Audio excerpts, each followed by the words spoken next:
BUSA says it welcomes government's decision not to ban labor brokers as demanded by COSATU. Nevertheless, it is concerned about the way in which government wants to tighten the screws on the controversial industry.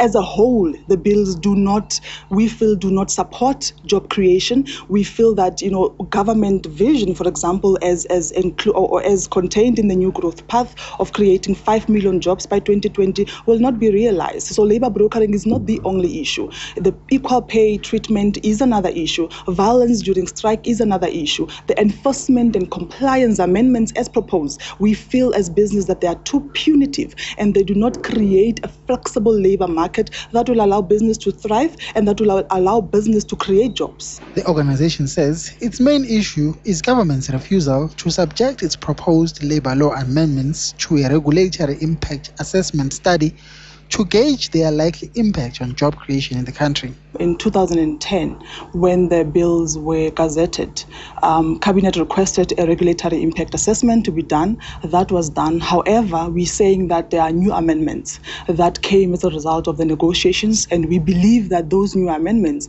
should be taken through a regulatory impact assessment to ensure that the objectives as outlined are achieved. For example, there are new amendments relating to the equal pay treatment, amendments relating to violence during strikes, and also amendments around the deeming clauses as far as labor brokering is concerned.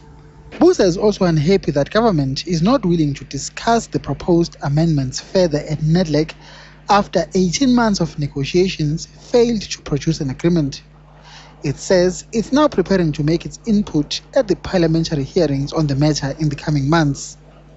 Meanwhile, COSATU and the ANC have described their talks on the controversial issue yesterday as fruitful. The marathon talks, which lasted for 7 hours, were adjourned without an agreement, and the parties agreed to go back to the table in a few weeks' time.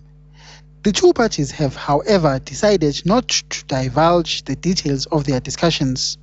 Mbongeni Muchwa, Business News, Johannesburg.